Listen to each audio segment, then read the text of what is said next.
अस्सलाम वालेकुम जी। सोचा कि चलते चलते ही जो है ना बात करते हैं। अच्छा, जो सारी सूरत हाल है, एक तो लम्स के बारे में मैं बात करूं कि हर बंदा जो है ना वो डिस्कस कर रहा है इसको। ठीक है, मतलब देखें, लम्स एक आप कह लें कि अपर क्लास की जो सी है ना, हायर अपर क्लास की दरसगाह है, और उसके अंदर तालीम तो वही होती है, लेकिन उसमें यह सिखाया जाता है कि आपने रूल करना। और जब रूल करना सिखाया जाता है, यानी कि मैनेजमेंट से ज़्यादा ये सिखाया जाता है कि आपने मैनेजर्स को ऑपरेट करना है, उनको लेकर चलना है। और इसके लिए जो फैमिलीज़ हैं वो अपने बच्चों के ऊपर स्पेंड करती हैं, और जो एक नॉर्मली जो बच्चे के एक्सपेंसेस होते हैं वो काफ़ी ज़्यादा होते हैं, यानी कि 10, 15, 20 लाख रुपए होंगे, फ़ीसों की मद में चले गए 5 से 10 लाख, तो ऐसा होता है। अच्छा, ये कोई ख़ास बात नहीं है। अभी जिसकी जेब में जिसकी कमाई 2 लाख रुपए है ना, उसके पास आपको 1000, 1500 सीसी के दरमियान 1600 सीसी की गाड़ी नज़र आएगी। अच्छा, वही शख्स जो है ना वो बातें कर रहा होगा, यार गाड़ी तो गाड़ी होती है, उसकी कमाई अगर 10 लाख महीने की हो जाएगी, वो फ़ौरन BMW ले लेगा, उस टाइम में उसको नहीं नज़र आएगा।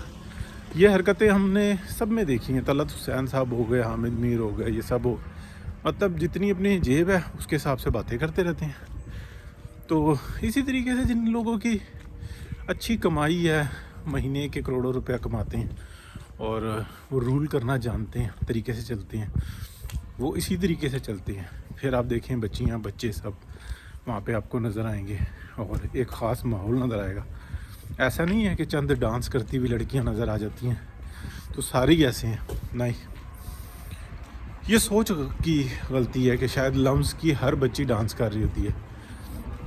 हालांकि आप टीचर स्कूलों का भी देख लें, टीचर से मुराद ये है बहुत कम भी फ्री में जो पढ़ने वाले, वहाँ पर भी अच्छे और बड़े बुरे बच्चे जो सब नज़र आते हैं। तो ये जो है ना एक तबकाती सोच है। वहाँ पर प्राइम मिनिस्टर साहब गए, प्राइम मिनिस्टर साहब को मेरा ख्याल है कि जो है ना स्पेस टेक्नोलॉजी के ऊपर या न्यूक्लियर मेडिकल के शोबों के ऊपर भी जो है ना चले जाना चाहिए, जो कि उनका काम ही नहीं है। उनका काम है चलती हुई गाड़ी के ऊपर उनको बिठा दिया गया है। ये तजर्बात सारी दुनिया में फेल हो चुके हुए हैं, इंटरिम गवर्नमेंट के ख़त्म होने चाहिए। लेकिन बुनियादी तौर पे उनकी ड्यूटी यही है, एक चलती हुई गाड़ी के स्टीयरिंग पे बैठ जाओ आप और अपना उस गाड़ी को चलने दो। ये कहीं खड्डे में ना गिर जाए, खाई में ना गिर जाए, इसके ऊपर आपने ना गियर तब्दील करना है, मतलब बस एक एक्सीडेंट ना हो, इतनी ड्यूटी होती है। लेकिन वो साहब जो है ना जाके कभी बिल गेट को मिल रहे हैं, कभी UN खिताब कर रहे हैं, तो उनको तो ऐसा ख्वाब दिखाया गया हुआ है ना, या वो ऐसा ख्वाब देख रहे हैं कि इलेक्शन तो होने ही नहीं है, हमने जो है ना कंटिन्यू करना। और वो बुरे भी नहीं हैं, देखें हकीकत पसंदी पर होना चाहिए। उनको एक ऐसी टीम ने आगे किया हुआ है कि जो खुद ये चाहती है कि ऐसा निज़ाम हो जाए। फंसे हुए कहाँ पे हैं, ये बात बस जहन में रखें। फंसे हुए ये हैं कि ये जो टीम है इस्टेब्लिशमेंट की मैं बात कर रहा हूँ, आप भी समझ रहे हैं, ये हुकूमतें बना भी सकती है, ये गिरा भी सकती है, ये इंटरिम गवर्नमेंट भी ला सकती है, ये काकड़ भी ला सकती है, ये किसी को भी ला सकते हैं और हटा भी सकते हैं। इनके पास जो अगर कोई खूबी नहीं है ना, वो ये नहीं है कि ये हुकूमत चला नहीं सकती। यानी कि भरे हुए ख़जाने के साथ पाकिस्तान चल रहा था 2 दफ़ा। मियां मोहम्मद नवाज शरीफ की हुकूमत को हटा के इन्होंने कब्ज़ा कर दिया कि बस बाकी निज़ाम हम चला लेंगे। वो समझ में आया कि नहीं, ये तो मसला ही कुछ और है।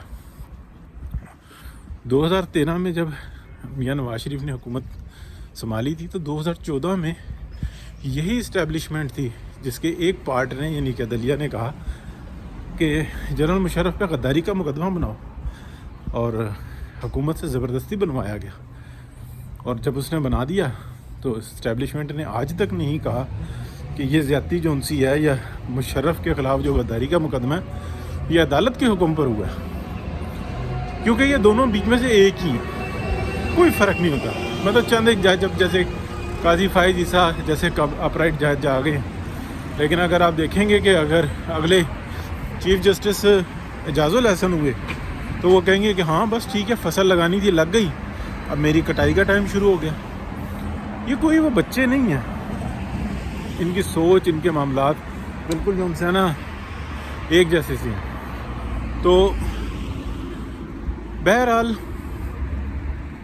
بات سمجھنے کی یہ ہے کہ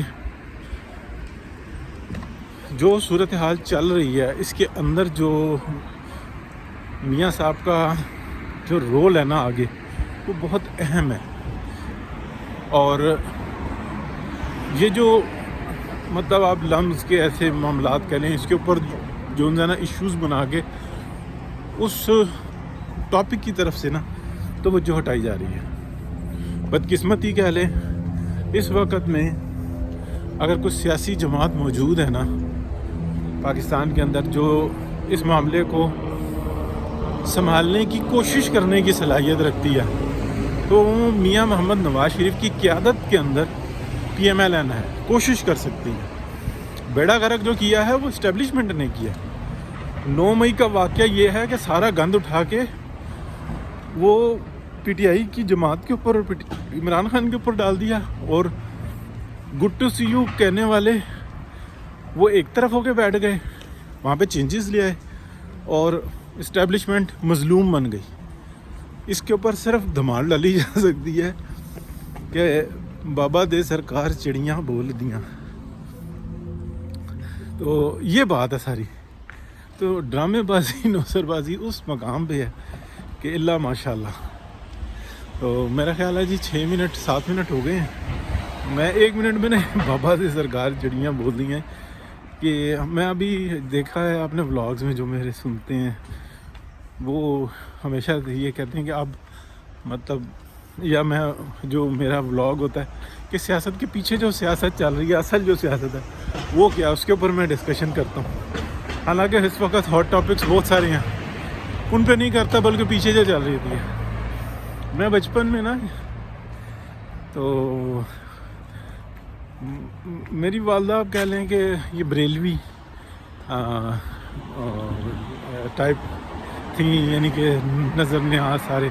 والد جو تھے وہ دیوبند کے تھے سوچ کے, لیکن اسٹرکٹ بہت تھے.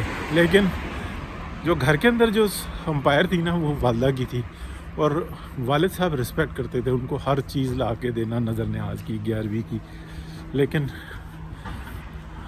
کبھی اختلاف نہیں کرتے تھے والدہ سے. تو ایک بڑا جمہوری سا معاملہ ہے. تو ایک دن قوالی سی چل رہی تھی کہ بابا دے سرکار چڑیاں بول دی.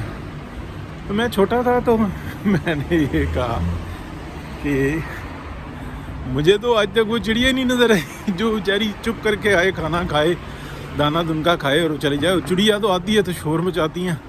یہ تو ہمارے گھر میں بھی باجرہ ڈالا جاتا ہے, یہ سب وہ یہ تو بابے دی سرکار بھی نہیں ہے. تو اس پر والدہ کو تھوڑا غصہ چڑھا, تو والد سمجھتے تھے اس چیز کو, تو انہوں نے کہیں بہت روب تھا والد کا نا, تو انہوں نے یہ بات سمجھائی اللہ تعالیٰ سے نا کہ تو نا ہمیشہ جو ہے نا مار ہی کھائے گا, اس لیے کہ تیرا دماغ جو ہے نا غلط جگہ پہ کام کرتا ہے. بس چپ کر کے سن, وہ قوالی بنی ہوئی ہے تو سن لے. کہ دنیا کے اندر کوئی ایسی چڑیا نہیں ہے جو گونگی ہو, جہاں پہ بھی جاتی ہیں شور ہی ڈالتی ہیں. تو بس ایسا ہوتا ہے. چلیں جی, اس کے ساتھ بڑی ماضی کی بھی بات ہو گئی اور ہمیشہ کی طرح ولاگ بھی لمبا ہو گیا. اوکے, اللہ حافظ.